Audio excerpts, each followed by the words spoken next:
Abre tua Bíblia aí, Marcos. Marcos fica depois de Gênesis.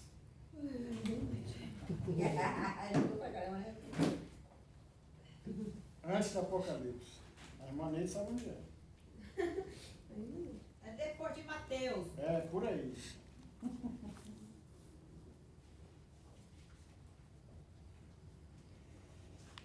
Bom, eu vou ser bem rápido, é questão só de 1h30, 2 horas, entendeu?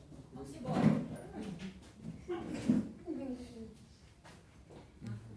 Marcos capítulo 3.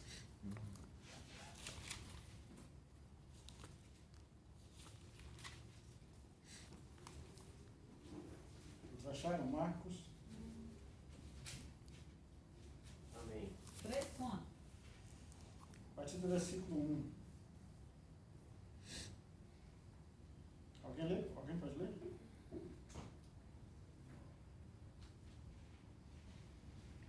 E outra vez entrou na sinagoga, e estava ali um homem que tinha uma das mãos mirrada, e estavam observando-o se o curaria no sábado, para o acusarem.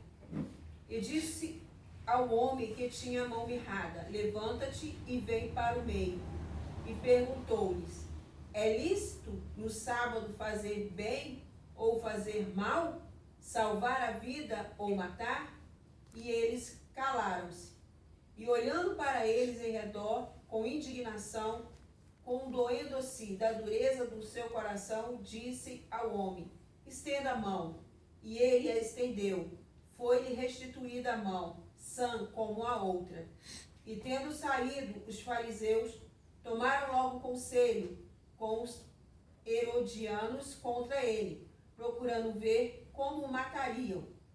E retirando-se Jesus com seus discípulos para o mar, seguia uma grande multidão da Galiléia e da Judéia, e de Jerusalém, e de Idumeia, e da além do Jordão, e de perto de Tiro e de Sidom. Uma grande multidão que, ouvindo quão grandes coisas fazia, vinham ter com ele. E ele disse a seus discípulos que ele tivesse sempre pronto um barquinho junto dele, por causa da multidão, para que não comprimisse, porque tinha curado a muitos de tal maneira que todos quantos tinham algum mal se arrojavam sobre ele e lhe tocarem, para lhe tocarem. E os espíritos imundos, vendo, prostravam-se diante dele e clamavam, dizendo: tu és o Filho de Deus. E ele os ameaçava muito para que não o manifestassem. Mais. Deu 13. E subiu ao monte e chamou para si o que ele quis, e vieram a ele. Continua, até os 8, tá? Até os 8? Isso. E nomeou 12 para que estivesse com ele, e os mandasse a pregar, e para que tivesse o poder de curar as enfermidades e expulsar os demônios.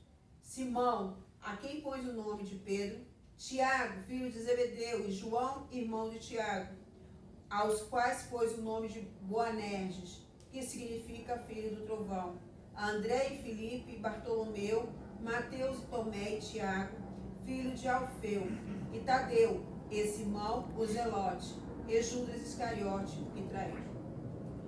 Amém? Essa passagem é importante, que todo mundo conhece.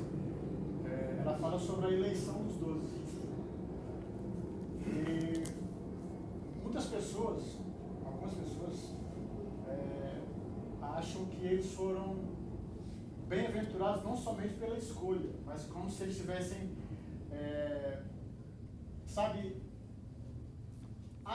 vamos supor, volta aqui, poderes sobrenaturais para fazer coisas grandiosas pelos quais foram chamados. Só que, na verdade, nenhum desses homens eles eram super-homens, nenhum deles eram grandes heróis, nenhum deles tinha grandes poderes, nenhum deles tinha, nada que qualquer outra pessoa não tivesse para fazer o que eles fizeram. Ou seja, nenhum deles era diferente de nós. Apesar de hoje, muita gente considerados como santos, Botaram eles, sabe, num pedestal tão alto que acho que se eles vissem, acho que eles deveriam cair. A altura cristão. Eles não são santos. Eles são santos como eu e você. Fadados ao erro, fadados a pecar, fadados a errar constantemente. Tanto é que a gente olhando o histórico deles, a gente percebe que alguns discípulos, de vez em quando Jesus tinha que chegar pertinho, dar um puxão de orelha, chamar para perto, dar um abraço, andar junto, porque eles erravam. Então, esses 12 homens que foram escolhidos, eles foram escolhidos com um objetivo único, de transformar o mundo. Mas como? Através da palavra de Deus. A palavra de Deus, ela tem um poder suficiente para mudar a vida de qualquer pessoa.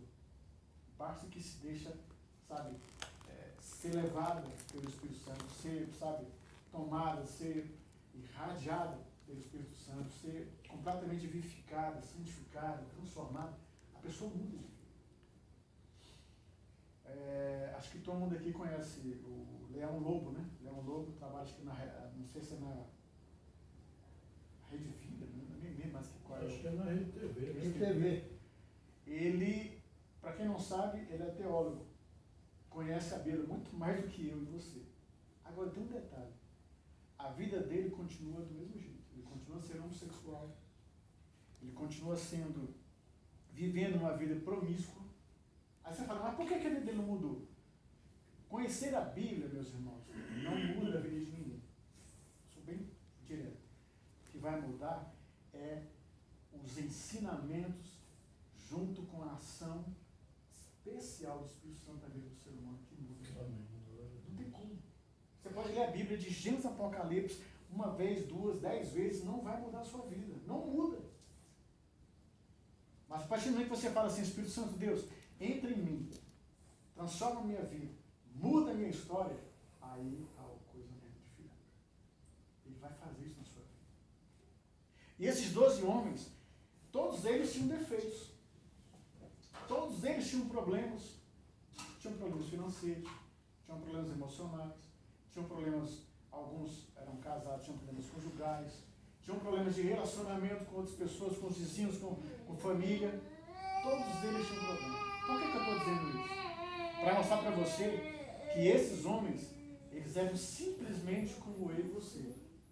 Mas a diferença deles para nós é que eles aceitaram o chamado de Jesus. Eles aceitaram se colocar numa condição de eu fui escolhido e agora eu vou fazer a diferença. Amém? E o objetivo do chamado de Deus para mim e você é igual o chamado deles. Eles foram chamados para fazer a diferença na época deles. Mas a época deles veio até os dias de hoje. Alguém chegou, acho que é o nome dele, aquele que morreu há pouco tempo agora, com quase 100 anos. Billy Graham. Alguém chegou para Billy Graham, fazendo uma entrevista com ele, e perguntou para ele, Billy Graham, já estava com 90 e poucos anos, e perguntava assim, Billy Graham, se você fosse começar seu ministério hoje, como você começaria esse ministério hoje? Ele falou, olha, ele parou um pouquinho, pensou, falou, olha, se eu fosse começar hoje, eu não começaria como dei início.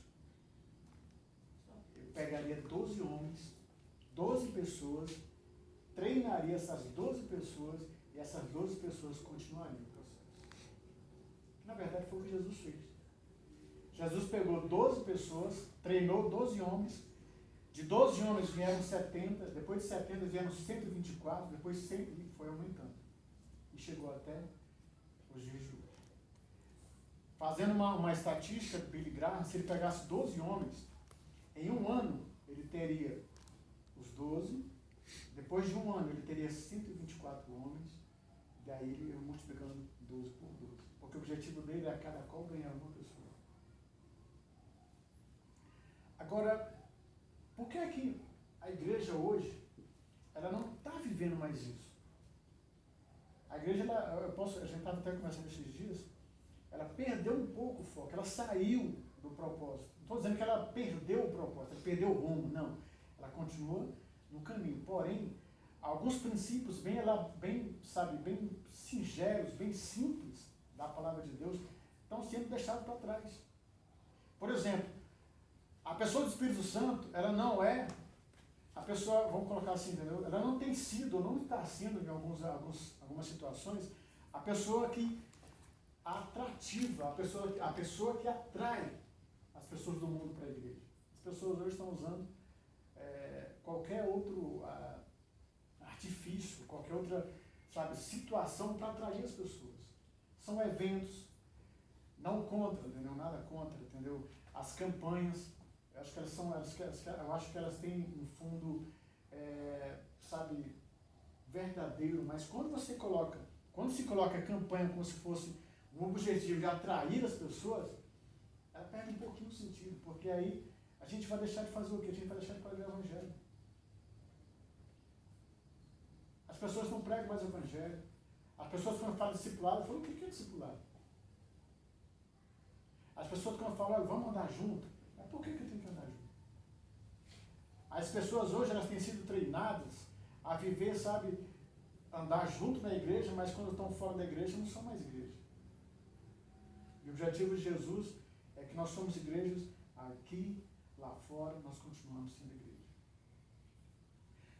Quando Jesus, a gente, olhando direitinho a história dos 12, eu vou elaborar aqui algumas situações em relação a eles, eu quero dizer para você que você tem um chamado de Deus para você, tem um propósito pelo chamado de Deus para você, e o chamado de Deus para você continua sendo o mesmo, não muda.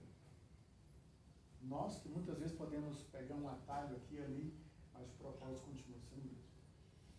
Mas antes de chegarmos lá, eu quero falar um pouquinho sobre alguns temperamentos de pessoas que tiveram chamado na Bíblia, pessoas que tiveram, além do chamado, tiveram um propósito, um ideal em relação à palavra de Deus, em relação ao reino de Deus, e que, eu vou colocar isso para você ver que não há nenhuma diferença, nem sua, nem minha, para eles, a não ser que eles tiveram a ousadia de ousar a levar a palavra de Deus à frente, a pagar um preço. Alguns, ao longo da história da igreja, foram mortos por causa do Evangelho, mas são pessoas que se doaram. O problema é que hoje a igreja ela pede mais doação do que doa. E o objetivo do Evangelho não é esse. O objetivo do Evangelho é se doar o tempo inteiro, constantemente. E conforme a psicologia compreende o temperamento, é um traço de personalidade humana que muitas vezes define. Às vezes se a gente parar para olhar um pouquinho as pessoas, a gente consegue às vezes até identificar algumas situações na vida da pessoa. Ixi, fulano, acho que fulano é meio colérico. Ixi, acho que fulano é meio sanguíneo. Pelo jeito, pela sua personalidade, pelas características que você tem. E dentro da Bíblia nós encontramos pessoas que tinham essas personalidades. Mas não era porque tinham personalidades diferentes que elas não conseguiram realizar o propósito de Deus. Elas conseguiram. E vou mostrar para você como. Primeiramente, o colérico é descrito como quente, seco, tendo como principais características liderança como ponto forte. Ela tem uma reação explosiva. Elas são práticas. São pessoas ambiciosas e também elas têm um comportamento dominador. Conhece alguém assim? Conhece? Já o melancólico, ele é, por sua vez, característico como frio e seco e é marcado pela timidez. Conhece gente assim? Pela sensibilidade, pela sua organização, pessoas que são muito organizadas ou menos organizadas, pelo detalhismo, são pessoas que gostam de ver os mínimos detalhes. Sabe aquele personagem lá do Chico Anísio? Os mínimos detalhes são pessoas desse tipo. E são pessimistas também. E além do mais, são pessoas leais. Um outro tipo é o sanguíneo. É um temperamento quente e úmido. E é caracterizado por simpatia, por extroversão, comunicação, intensidade, amabilidade, sociabilidade, impulsividade. São características. Eu estou falando aqui, mas se você se identificar, você fala, eita, você está falando de mim. Não se preocupe. Calma que a gente chega lá. Fleumático. É o temperamento, por último, é frio e úmido. É marcado pela calma, pessoas bem calmas, tranquilas, pela sua concentração. São pessoas pacientes, são pessoas indecisas também, são pessoas equilibradas e são pessoas que também são indiferentes. Cada pessoa não é presa necessariamente a apenas um temperamento. Às vezes pode ser que você tenha mais de um temperamento. O Gessé, como psicanalista, ele conhece bem essa parte, ele sabe identificar e dizer. Às vezes nós podemos ter mais de uma, mas às vezes pode ser que apenas um temperamento predomine em nossa vida. Agora, eu quero mostrar para você 6 personalidades bíblicas e seus temperamentos, para você ver que a vida deles era semelhante a nós. Embora eles tivessem temperamentos diferentes, às vezes eles estavam em altos e baixos, mas eles continuavam sendo pessoas com um propósito de Deus na vida deles. O primeiro, nós vamos falar de Pedro. Pedro era discípulo de Cristo, apóstolo, era uma pessoa comunicativa, falante. Pedro era daqueles camaradas que falava o tempo inteiro, falava pelo cotovelo. Já viu essa frase? Fulano fala pelos cotovelos. Era Pedro.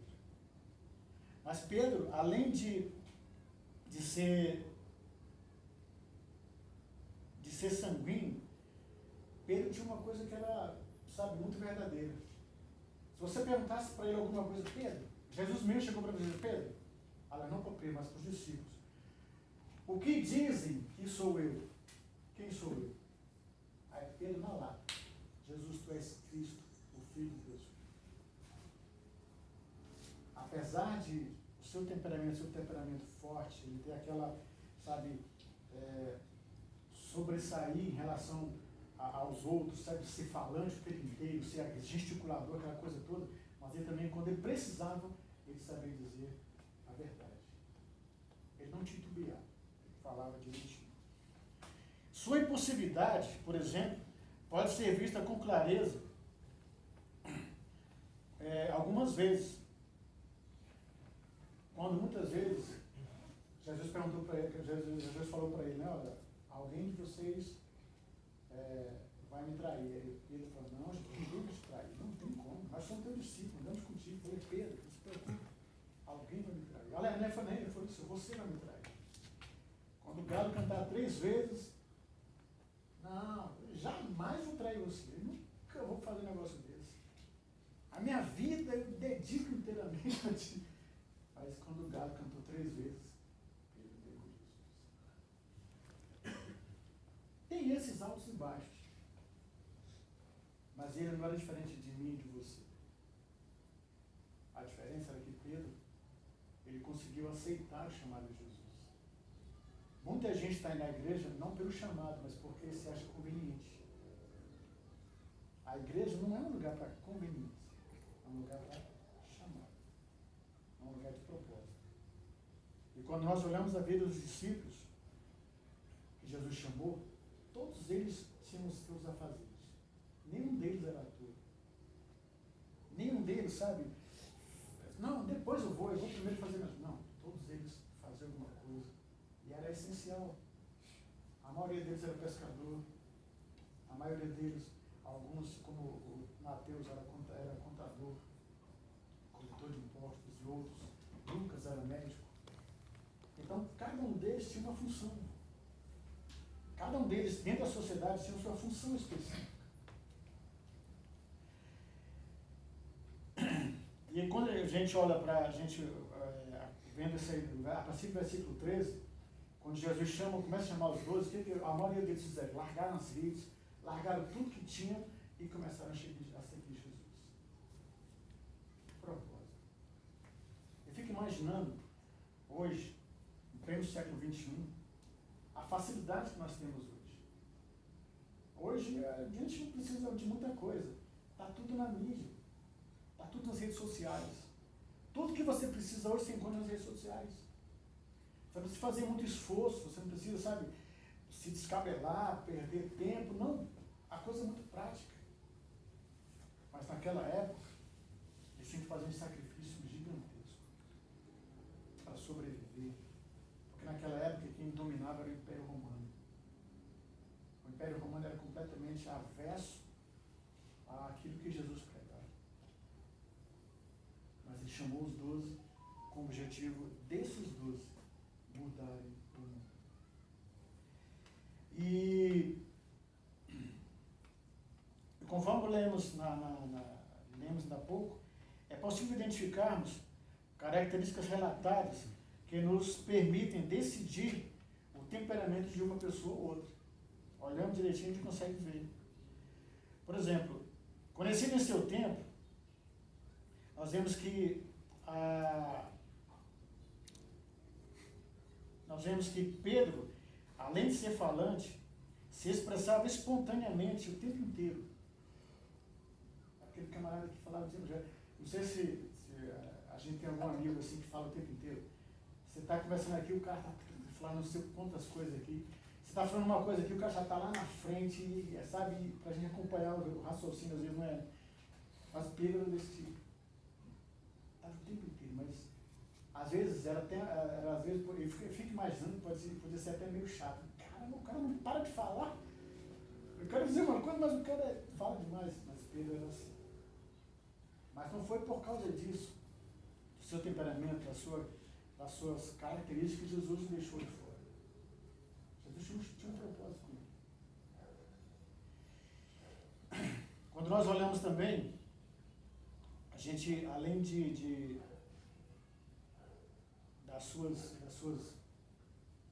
vamos colocar assim, da sua falância, né? O fato de falar muito, Pedro também tinha uma característica muito peculiar.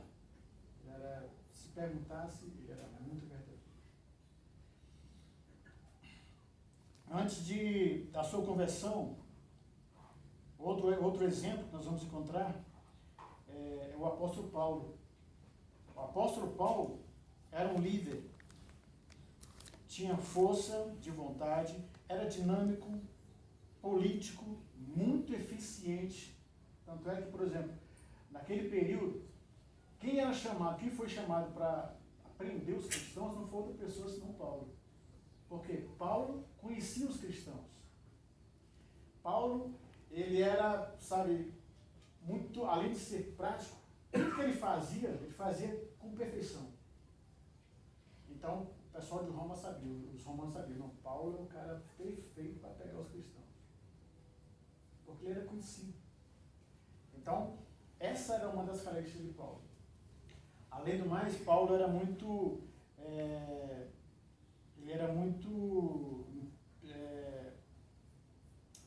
vou botar aqui, introvertido, rigorosamente, e a ponto de ser, sabe, taxativo, bem duro. Ele não saía do seu propósito.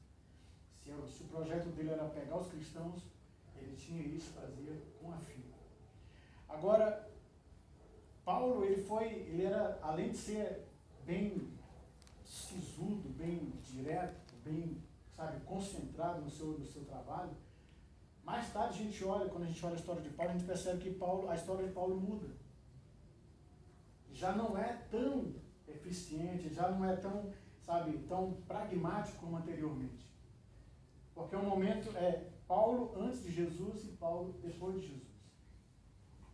Antes, Paulo fazia tudo pelo dinheiro para pegar os cristãos, prender os cristãos. Muitas vezes, Paulo não chegou a matar ninguém, mas ele viu alguns assassinatos, como o caso de Estevão e outras pessoas. Mas ele tinha sangue nas mãos. Mas o propósito do chamado de Deus para a vida de Paulo era que Paulo, como era um camarada que tinha conhecimento, se a gente for analisar, Paulo, diferente dos outros apóstolos, Paulo era uma pessoa que tinha extremo conhecimento judaico, jurídico, conhecia as leis. Paulo conhecia, sabe, toda a lei judaica. Ele foi ensinado, entendeu, dentro dos padrões judaicos, desde seus 12 anos. E Paulo tinha essa característica. Paulo também foi alguém decidido e ousado mediante as adversidades que encontrava. Era otimista, sabia defender o evangelho como ninguém. Isso já depois de aceitar Jesus. Antes, ele era completamente avesso. Ele era decidido. Se a pessoa seguisse Jesus, ele ia lá e mandava prender. Tanto é que Paulo não andava só em Jerusalém, ele andava nas cidades circunvizinhas. Onde tinha cristão, ele ia lá, prendia. Ele era também agressivo, intolerante, autossuficiente. Depois que encontrou-se com Jesus, ele adaptou essas características para utilizá-las em sua missão. Todas as características que ele tinha antes, ele começou a mudar para que ele pudesse também ter o trabalho dele, a missão dele fosse também eficiente para o reino de Deus. Ele era otimista, como eu já falei, né, sabia defender bem o evangelho. Uma coisa que ele falava é o seguinte: esquecendo-se de coisas que ficam para trás, avanço para o alvo que as quais deixo diante de mim. Prossigo para o alvo, para o prêmio da suprema vocação de Deus, Cristo Jesus. Filipenses 3:3. Então você vê que aqui Paulo já mudou o conceito. Só que aí as pessoas, quando olhavam para Paulo, não acreditavam que ele tinha mudado tanto. Na cidade, na rua, na avenida para Damasco, ele perdeu a visão, ficou 3 dias, né, cego. E aí foi um profeta lá e falou para ele que, olha, você vai, a partir de hoje, pregar o evangelho. E ele aceitou, porque ele entendeu o propósito. Ele entendeu o chamado. Não é porque, às vezes, a pessoa tem um temperamento forte, explosivo, como era o caso de Paulo, que você não vai ser, que você não tem função, que você não tem espaço no reino de Deus. Você tem espaço. Só que é aquela situação, como eu falei antes, as pessoas, elas, hoje, muita gente não se deixa ser tratada pelo Espírito Santo. Elas querem vir para o mundo com todos os, sabe, segredinhos que ela tinha lá, mas não querem mudar. Aqui, Paulo, a gente vê, o Paulo, por exemplo, se Paulo continuasse sendo a mesma pessoa que antes, talvez ele fosse uma pessoa intolerante, fosse uma pessoa difícil de se conviver. Mas quando a gente olha a história de Paulo, a gente percebe que não, Paulo é uma pessoa sociável, se tornou uma pessoa sociável, amigável. A mente dele, o coração dele foi transformado a ponto dele baixar um pouquinho o seu nível e se adaptar a uma nova situação, que era o quê? Ser mensageiro do rei. Porque até então, as pessoas tinham medo. No início, as pessoas tinham medo.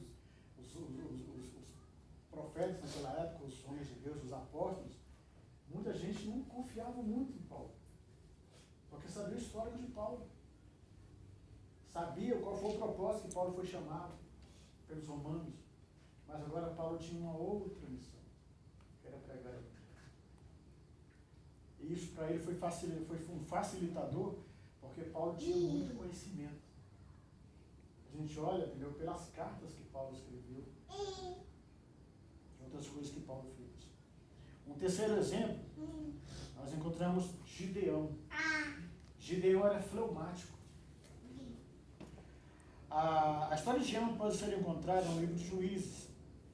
Esse homem, cuja história é bastante conhecida, é admirada e tinha temperamento fleumático, o que pode ser percebido ao mostrar-se inseguro ao longo da sua história. Uma das características do fleumático é que ele é inseguro. Mas deixa eu lhe falar uma coisa. A insegurança de Gideão não fez dele melhor que qualquer outro guerreiro da época. Se a gente for olhar a história de Gideão, a gente vai perceber que Gideão era um camarada que causou espanto para muita gente. Porque Gideão, além da sua insegurança, ele precisava, sabe, ser convencido. Tanto é que, se a gente for olhar, a gente vai perceber que Gideão chega assim: Jesus, Deus, se tu realmente falou comigo, conhece essa historiazinha? Vou botar essa esponja aqui. Se amanhã, ao redor dela, amanhecer molhado e a esponja sequinha, eu vou saber que foi tu. Até de manhã, a esponja está sequinha. Aí ele fala assim: rapaz, será que foi Deus mesmo? Deus, se foi tu mesmo, amanhã a esponja vai estar molhada e ao redor vai estar tudo seco.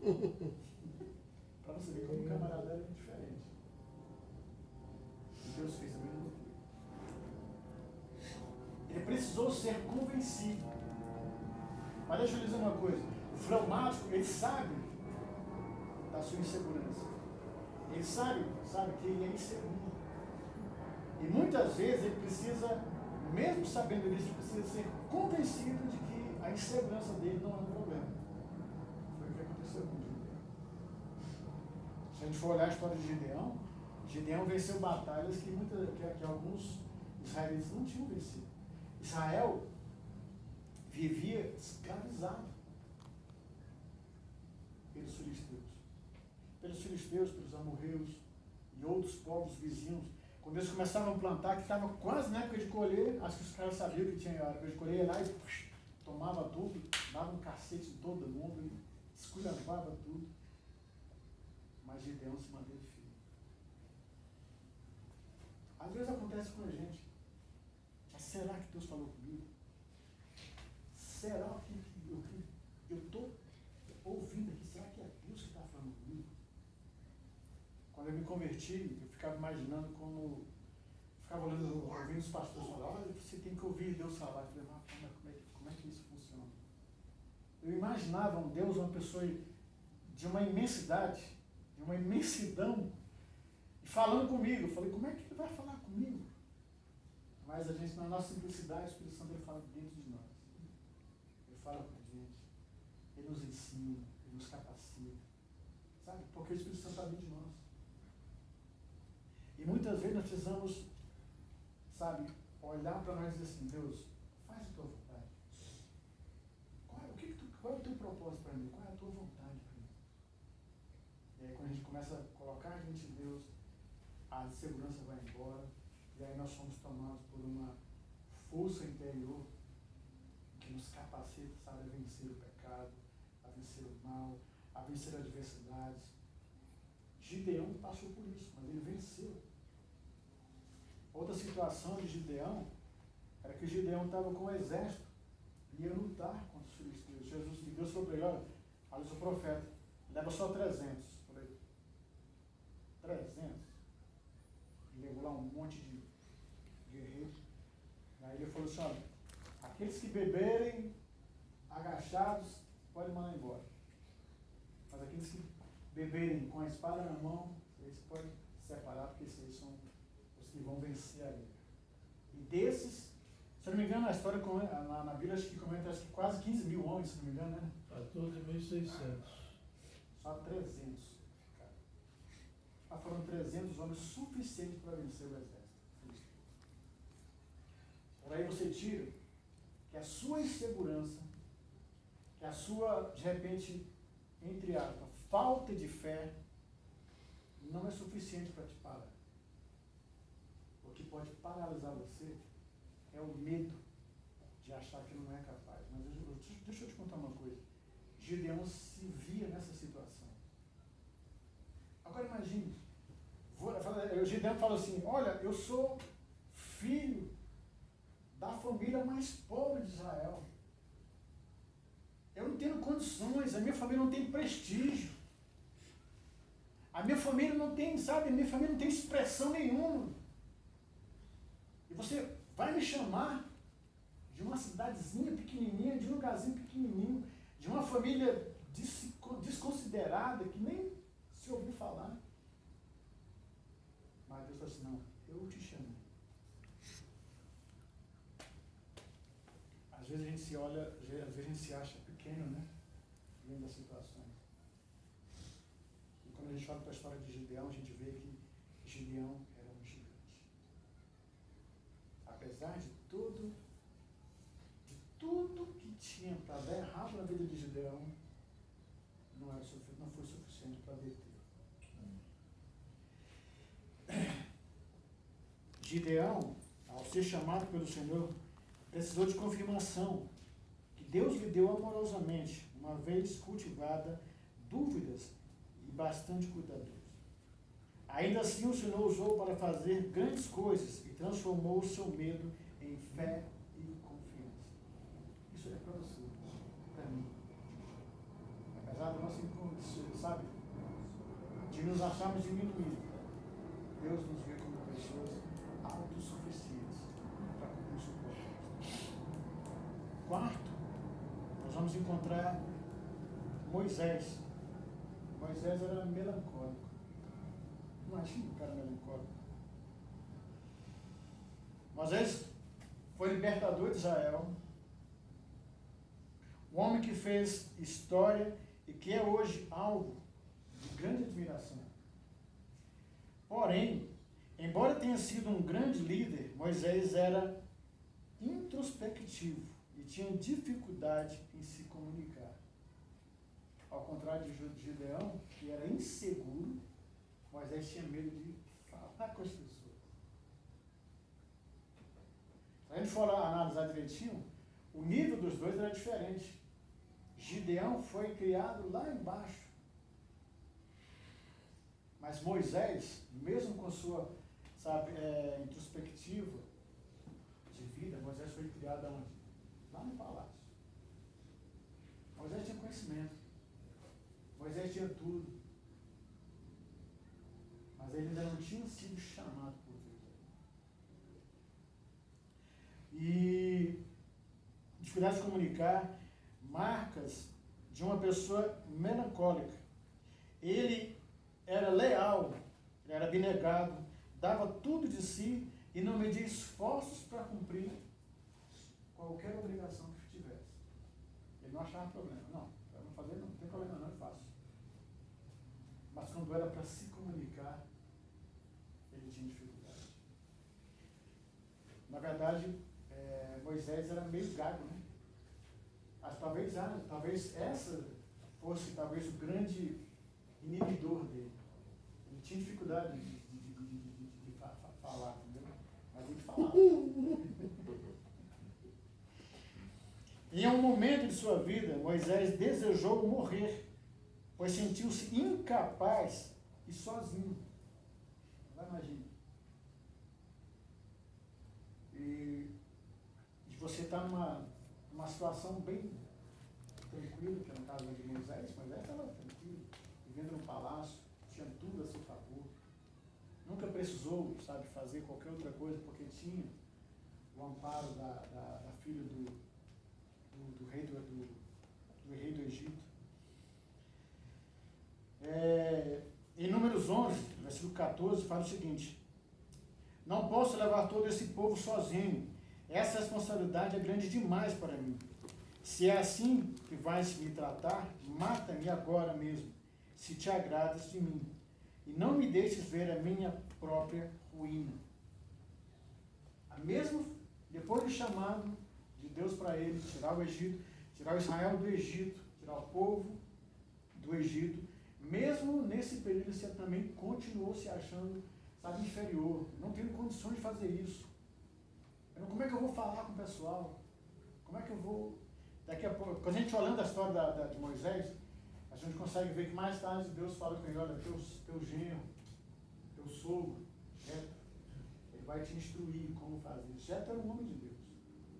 Ele começou a instruir Moisés: Moisés, faz isso, faz assim, faz assim. Ele conseguiu cumprir o seu ministério. Ele conseguiu cumprir toda a sua tarefa que foi dada. Não foi fácil. Era uma pessoa melancólica, embora tenha seus pontos negativos, assim como todos os outros temperamentos.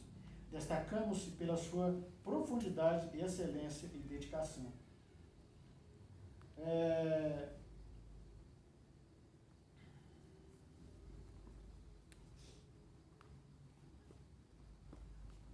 ponto, nós vamos, uma outra situação que nós vamos encontrar, é que, por exemplo, se Deus tem um chamado para você, não se preocupe. Vai chegar o momento de Deus, sabe, te capacitar, te preparar. Não é porque você tem um chamado de Deus que Ele vai te jogar no fogo, não. Existe um processo. Esse processo nós chamamos de discipulado, treinamento. Nós temos o objetivo, quando eu falei no início que a igreja, de uma forma, saiu do rumo, eu não quis dizer que a igreja perdeu completamente o rumo da direção. Não perdeu. É mais ou menos como se ela tivesse desacreditada que a pessoa do Espírito Santo fosse suficiente para atrair. Porque quem convence o homem do pecado e da justiça é o Espírito Santo. Nós aqui como igreja podemos fazer qualquer coisa para atrair as pessoas. Mas muitas não vão permanecer. Por quê? Porque não tem propósito. As pessoas vão vir pelo barulho. As pessoas vão vir pelos holofotes. E o chamado de Jesus para nós não é para isso. É para nós trabalharmos por trás dos holofotes. Eu lembro lá na Cidental, a gente chegou um curto período. O Jessé falava muito de uma igreja, eu não lembro exatamente onde, Jessé, acho que nos Estados Unidos, que eles tinham um grupo de oração lá no porão da igreja. Pregação de Charles Spurgeon. Charles Spurgeon, né? 600 pessoas orando no porão na hora do... A gente chegou a experimentar isso lá no Ocidental. Quando a gente ia para o culto, era um salão, tinha acho que o apartamento em cima, né? Era nosso. Então, um grupo de pessoas ia lá para cima. Sala de oração. Acho que umas 10, 15, umas 20 pessoas mais ou menos. Olha, eu vou te contar uma coisa. Foi o período que a igreja mais cresceu. Sabe por quê? Porque tinha combustível, tinha doação, tinha entrega, tinha compromisso. As igrejas hoje, elas querem encher sem pagar um preço. Não, vamos lá, faz um evento aqui. Pregador fulano de tal. As pessoas hoje estão muito baseadas nisso. Foge do propósito. O Evangelho de Jesus não precisa desses adereços. Não precisa. É só nós sairmos. Olha, se a gente parar para analisar direitinho, se nós sairmos aqui, somos uma média de 20 pessoas, né? 15 a 20 pessoas, e ganhássemos uma alma para Jesus, a gente estava cumprindo o propósito. Uma alma. Mas uma alma. Às vezes, nós ficamos muito, por trás da Bíblia. E se a gente for analisar, todos esses homens aqui, eles tinham dificuldades. Todos eles tinham dificuldades. Mas todos eles cumpriram o propósito. O problema é que muitas vezes a gente se deixa levar por isso. Não, já que se fulano for comigo, eu vou. Se o pastor for comigo, eu vou. A gente precisa simplesmente entender que precisa pegar o Evangelho. Eu preciso ganhar almas. A Bíblia diz em Provérbios, capítulo 10, que aquele que ganha almas é sábio. Eu preciso ganhar. Nós aqui como igreja, nós estamos, de certa forma, falhando um pouco. Nós precisamos reagir. O nosso temperamento, não estou dizendo que nós como pessoas temperamentais estamos deixando, de fazer, não. É que nós estamos meio que se enchendo de conhecimento e tendo pouca prática. A gente precisa começar a fazer isso. Pregar evangelho, todos nós sabemos. Ganhar alma, todos nós sabemos. Até aquela garotinha que é novinha, se quer brincar, ela sabe como ganhar. Nós precisamos ir para frente. Deixar as coisas para trás, deixar, os nossos problemas, as nossas dificuldades, aqueles demônios que nos atormentam, eles não são suficientes para nos parar. Maior é Deus que está em nós do que aquele que está no mundo. precisamos entender isso. E por último, eu quero falar de Ana, que também era melancólica, né? Eu vou aprofundar muito, porque também tem o mesmo de Moisés. Essa mulher, tão conhecida por suas fervorosas orações, demonstrava seu temperamento ao orar pelos momentos de solidão, tirar longos períodos para refletir e por contrastar de maneira gigantesca com outra, que era Penina. Imagina, ela casada com Abraão, não tinha filhos, não podia ter filhos, mas Penina, todo ano praticamente tinha um filho. Para uma mulher, é um desastre. Mas deixa eu te falar uma coisa, ela não se deixou levar por isso. A Bíblia comenta que todo ano, quando eles iam fazer as orações, as oferendas lá no templo, toda vez ele ia lá e falava: Deus, não esqueça de mim, vou orar. E uma certa vez o profeta achou que ela estava bêbada. Ele falou: não, mulher, vai para casa, embriagada. Mas ela estava falando com o Espírito Santo. Naquele dia, ela recebeu uma palavra de Deus. E um ano depois, ela voltou virada. Por causa da insistência. Estou colocando a questão de Ana e dos outros, para que você veja que não é questão de temperamento, é questão de ousadia. Às vezes a gente deixa de fazer certas coisas para Deus, para a igreja, a gente às vezes até se fecha um pouco. Mas para o trabalho a gente não perde tempo. A gente vai de manhã, de tarde, de noite, de chuva, de sol, a gente não perde tempo porque a gente tem horário, tem compromisso. Mas para ganhar almas, para vir para a igreja, muitas vezes a gente acha impossível. E essas pessoas aqui, todas elas tinham algum tipo de problema. Todas elas tinham um tipo de problema. E a minha pergunta é: com qual dessas pessoas você se identificou?